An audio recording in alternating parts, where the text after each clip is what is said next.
अस्सलामुअलैकुम, कैसे हैं आप सब लोग। उम्मीद है आप सब लोग ठीक होंगे।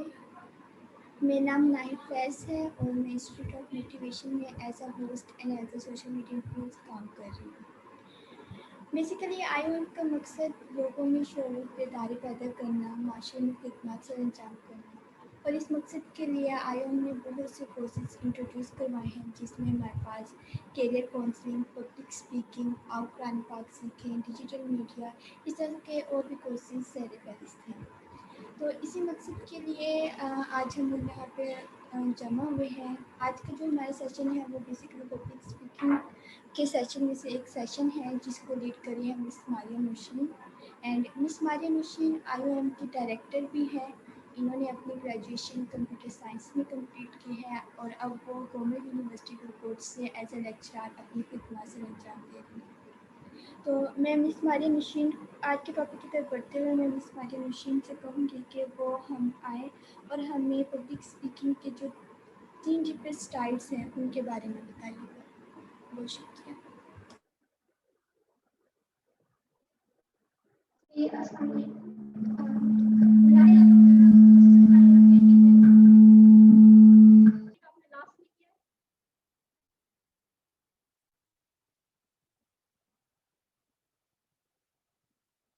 जी मैम, आप प्लीज़ हमें पब्लिक स्पीकिंग के जो स्टाइल्स हैं 3 डिफरेंट्स उनके बारे में बताइएगा।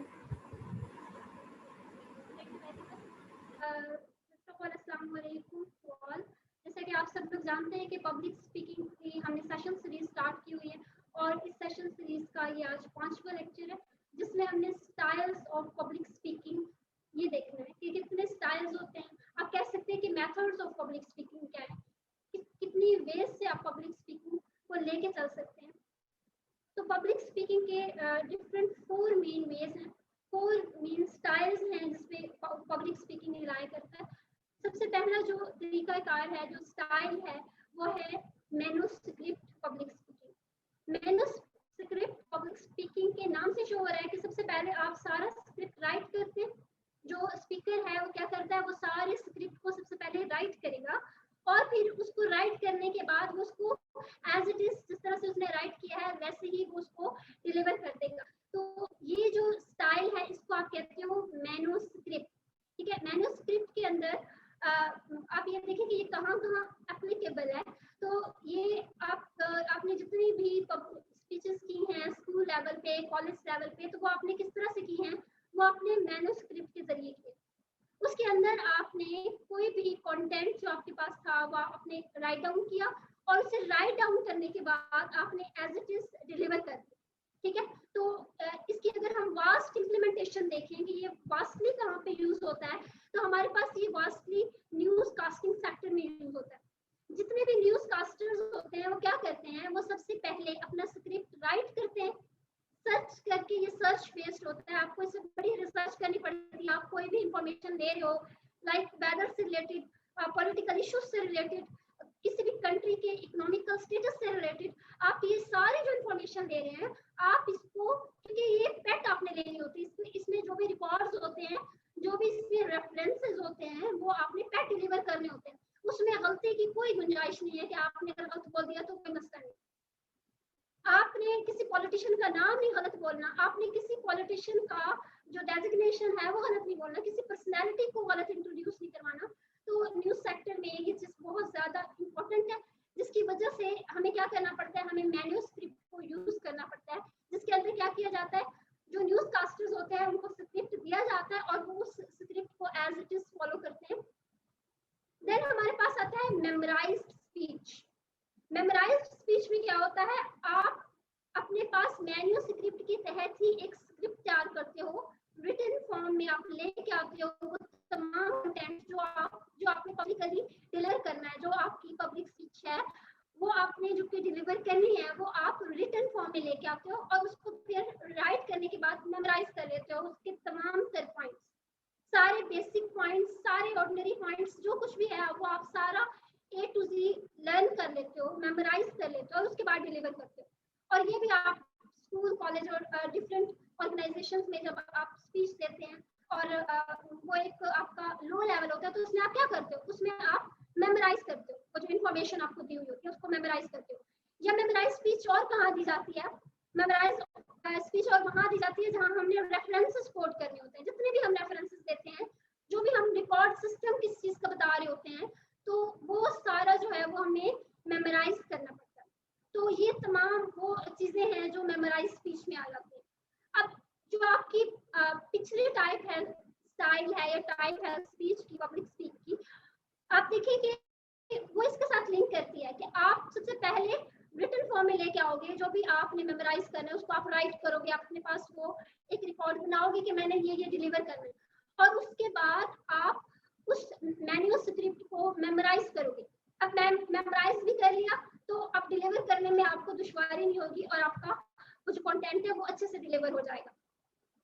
नेक्स्ट जो थर्ड हमारे पास स्टाइल है, that is impromptu style. Impromptu style में क्या होता है, इसमें जो स्पीकर है वो एट द स्पॉट बोलता है। उसको या तो चैलेंज दिया जाता है तब वो एट द स्पॉट बोलता है, उसको बिल्कुल शॉर्ट नोटिस दिया जाता है कि ये काम आपने करना है और वो करता है, या कभी कभी वो शॉर्ट नोटिस भी नहीं दिया जाता और एट द स्पॉट कह दिया जाता है कि आप बोलो। जैसे फॉर एग्जांपल आपको कोई चैलेंज कर देता है कि आप करंट अफेयर्स पे नहीं बोल सकते और आपको अपने नॉलेज पे बहुत ज्यादा कॉन्फिडेंस है, तो आप उसको क्या करोगे, आप उसको कहोगे तुम मुझे बस टॉपिक दो। वो टॉपिक कभी आपको असाइन हुआ है, आप इससे पहले उसके बारे में नहीं जानते थे, आपने उससे प्रिपेयर नहीं किया। एट द स्पॉट जो पब्लिक स्पीकर जो है जो कुछ भी डिलीवर करता है, तो इस स्टाइल को हम कहते हैं इम्प्रॉम्प्टू स्टाइल। इसमें चैलेंजेस भी आ सकते हैं, इसमें आपको किसी को एडवाइस करनी पड़ सकती है, इसमें अगर आप टीचर हैं, स्कॉलर हैं, आप थिंकर हैं, ग्रेट थिंकर हैं, तो आपसे कोई भी सवाल कर लिया जाता है और आपके पास जो पहले से नॉलेज है उसकी बेस पे आप जो बोल हो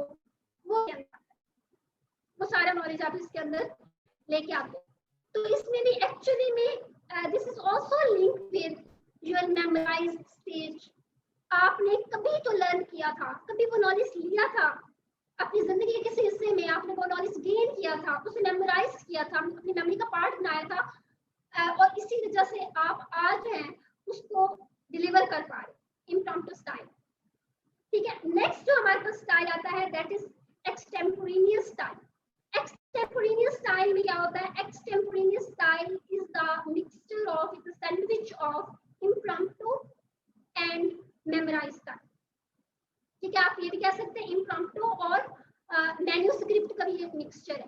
कैसे, इसमें आपने पहले से मेमोराइज किया होता है, लेकिन वो जो पहले से मेमोराइज है वो आपको एट द स्पॉट बोलना है और जस्ट एक बार देख के या दो बार देख के बोलना है। ये कहाँ पे इम्प्लीमेंटेड है, तो जी ये आपके पास इम्प्लीमेंटेड है ड्रामा इंडस्ट्री में, म्यूजिक इंडस्ट्री में, जहाँ सॉन्ग्स सिंग किए जाते हैं, या आप कह सकते हैं फिल्म इंडस्ट्री में। आपके जो एक्टर्स होते हैं वो क्या करते हैं, आपके एक्टर्स एक स्क्रिप्ट लर्न करते हैं, मेमोराइज करते हैं, पहले उसको अंडरस्टैंड करेंगे, मेमोराइज करेंगे, देन उसके बाद उसको डिलीवर करेंगे। डिलीवर करने से पहले वो जस्ट एक बार पढ़ेंगे, ठीक है, और वो जब डिलीवर कर रहे होंगे तो आपको ऐसा लगेगा दे आर जस्ट कम्युनिकेटिंग। आपको ये लग नहीं रहा होगा कि वो उन्होंने कुछ याद किया हुआ है और वो डिलीवर कर रहे हैं, आपको लग रहा होगा दे आर जस्ट कम्युनिकेटिंग, ठीक है। और ये सबसे बेहतरीन टाइप है आपकी कम्युनिकेशन की, आपकी पब्लिक स्पीकिंग की, कि आपके पास वर्ड्स हो, आपके पास अपना नॉलेज हो, बेशक आपने मेमोराइज किया है अपनी जिंदगी की किसी भी स्टेज में, but now you are delivering that content confidently. और आपको जब आप कॉन्फिडेंटली डिलीवर करते हो तो आपको जो फीडबैक मिलता है वो आपको बताता है कि आपकी एक्सपर्टीज कितने लेवल की थी, आपने कितना जबरदस्त तरीके से जो है ना अपना कंटेंट डिलीवर किया। Thank you very much, that's all from my side. Most welcome for questions. Thank you very much ma'am, आपका बहुत शुक्रिया। अगर किसी का कोई क्वेश्चन है तो काइंडली अपना माइक अनम्यूट कर ले या चैट बॉक्स में बताइए।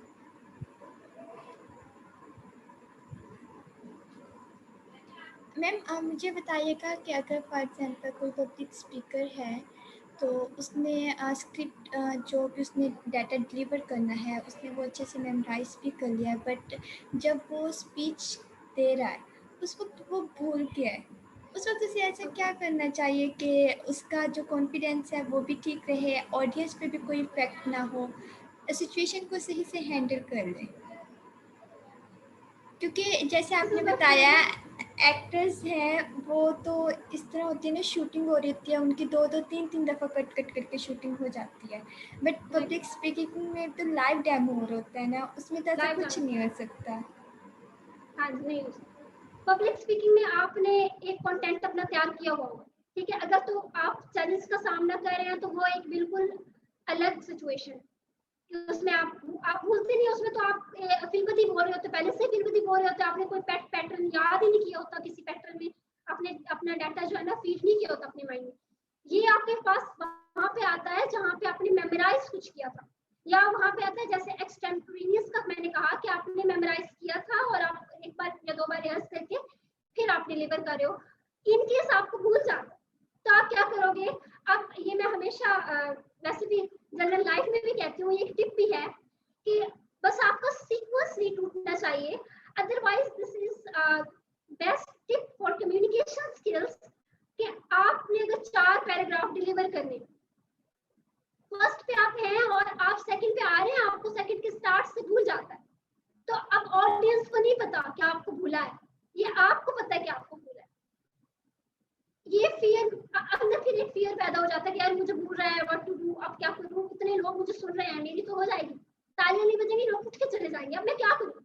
तो उस सिचुएशन में फियर मैनेजमेंट करनी है, आपने अपने अंदर फियर मैनेजमेंट करनी है, अपने अंदर को मैनेज करना है, आपने कहना कोई मसला नहीं, मुझे थर्ड वाला पैराग्राफ याद आ रहा है, या हो सकता है आपको वो जो आपने एक स्ट्रक्चर्ड वे में याद की थी अपनी स्पीच, उसके अलावा उसी टॉपिक से रिलेटेड कोई और आपको इंफॉर्मेशन याद आ जाती है, तो आप वो वहां पे फिक्स कर सकते हैं। आपकी ऑडियंस को नहीं पता कि आपने ये चीज याद की हुई थी, ये चीज नहीं याद की हुई थी, जस्ट वहां पे आपने एक्ट करना है।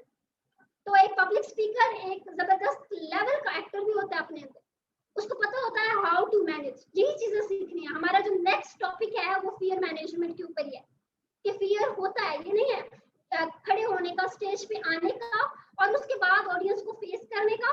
फिर ऑडियंस में डिफरेंट पर्सनालिटी के लोग होते हैं, आप कुछ लोग आपसे आगे होंगे, कुछ लोग आपके जितने होंगे, कुछ एज ग्रुप में, एक्सपीरियंस में, हर एक चीज में आपसे बहुत पीछे होंगे, तो आपको वो तमाम चीजें जो है वो एक साइड पे करनी है। आपको एक अपने आप को बोलना है कि यहाँ सब मुझे सुनने के लिए आए, यहाँ मेरे पास होल्ड है, तो मुझे स्विच करना है बस फर्स्ट टू थर्ड पैराग्राफ, या आपको कोई प्रीवियस नॉलेज है उसे रिकॉल करने की जल्दी से कोशिश करें, इन केस रिकॉल नहीं कर पाते। अब यहाँ पे आपका ये नेक्स्ट क्वेश्चन हो सकता है कि इन केस आप रिकॉल भी नहीं कर पाते, आपको याद भी नहीं आता व्हाट टू डू, ठीक है, अब क्या करें? सीरियस स्पीच दे रहे हैं, हो सकता है सबके आंसू भी निकल रहे हो, ठीक है, अल्लाह आपको ऐसा पब्लिक स्पीकर बनाए कि या तो सब हंस पड़े आपके बोलने पे, या तो सबके आंसू निकल जाए, दोनों के रिजल्ट जो है ना वो बताते हैं कि you are successful public speaker. तो आप कोई जॉब क्रैक करिए, अपने आप को मिसप्लेस करें, यहाँ खड़े थोड़ा सा इधर चले जाए, थोड़ा सा इधर आ जाए, और ज्यादा इधर आ जाए, तो ऐसे ही कहने लग जाए, तो आपकी ऑडियंस को लगेगा पता नहीं ये स्पीकर क्या करने वाला है, एक क्यूरियोसिटी आएगी क्या कर रहा है, तो आपने कहा मैंने आप बात बतानी, बात बता रही, वहां पे आप कोई जॉब क्रैक कर सकते हैं, कोई आप इंसिडेंट्स बता सकते हैं, कुछ भी कर सकते हैं, जो कि हो सकता है कि आपके टॉपिक से रिलेटेड ना हो, लेकिन आप फिर उसको लिंक करें उसके साथ किसी तरीके से, क्योंकि किसी भी चीज को लिंक किया जा सकता है। अब ये चीजें कैसे आएंगी? ये चीजें जो है आप प्रैक्टिस करेंगे यहाँ पर आकर, ये चीजें, हाँ ये हो सकता है कि आप अपनी तरफ से एक्ट करें कि मुझे भूल गया, तो अब मैंने यहाँ पे क्या करना, ये भी करेंगे। तो ये जो अकेले में हम प्रैक्टिस करते हैं ना स्टेज की, कि मैंने स्टेज का मजा चखा और अब मैंने ऑडियंस को देखा, मेरे जो सामने बैठे थे वो प्रेसिडेंट थे, सेकंड वाले जो रो थी उसमें सारे वीसी बैठे थे, सोच लें कि ये पर्सनैलिटीज आई थी और मैंने इस तरह से स्पीच दी, मैं भूल गई और फिर ये हुआ, ठीक है। Imagination is a powerful thing जो कि फ्रूटफुल रिजल्ट लेके आती है। इमेजिन करें, अगर आपके पास ऑडियंस नहीं है और आपके माइंड में ऐसे सवाल आ रहे हैं, तो इसका मतलब है कि आपकी सोच बड़े आगे की है। Thank you very much. Thank you so much ma'am.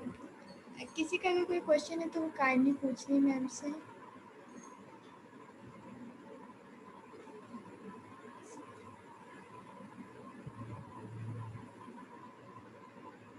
Okay ma'am, मुझे लगता है किसी का भी कोई क्वेश्चन नहीं है। ओके जी। बहुत शुक्रिया मैम Okay, thank आपके you. आने का। Okay ma'am, thank you so much. Most welcome. अल्लाह हाफिज़। Most welcome. अल्लाह हाफिज़ Allah. एवरीवन। Allah.